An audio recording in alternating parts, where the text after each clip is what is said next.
என்னம்மா பண்ணுறீங்க? நம்ம வீட்டில் குடமிளகா செடி போட்டிருந்தேன், அதை பார்க்க வந்தேன், அறுக்கலான்னு வந்திருக்கிறேன். சரி அருங்க. இந்த பாருங்க, எத்தனை இருக்குது பாருங்க. இந்த ஒன்று இந்த 2 காய் விட்டுருக்கு, அங்கங்கே விட்டுருக்குது, பூ நிறைய விட்டுருக்குது. இப்போ அறுத்து பொரியல் பண்ணலான்னு வந்திருக்கிறேன். இந்த பாருங்க, இந்த பாருங்க. ஐயோ, செடியும் வச்சுட்டேன். இது 2 பிரிஞ்சு இருக்கு, பூ விட்டுருக்குது. 3 காய் அறுத்துக்கினேன், இன்னும் 2 இருக்குது, பூ இருக்குது. இன்னும் கொஞ்சம் பெருசாச்சுன்னா இன்னொரு நாளைக்கு அறுத்துக்கலாம் அதுன்னு விட்டுட்டேன்.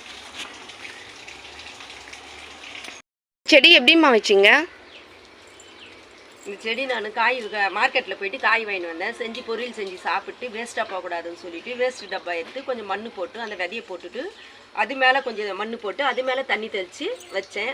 2 நாளைக்கு ஒரு முறை தண்ணி தெளித்தாவே இந்த செடி நல்லா அழகாக வரும். நம்ம வீட்டுக்கு தேவையான காய் காய்க்கும். நம்மளுக்கு மார்க்கெட்டுக்கு போக தேவையில்லை. வீட்லேயே வீட்லேயே அறுத்து வீட்லேயே நம்ம செஞ்சு சாப்பிட்லாம். மருந்து இல்லாத பொருள் இது எதுவும் கிடையாது. இது மண் தண்ணியிலே தான் வளையுது, மருந்து கிருந்து எதுவுமே போடலை.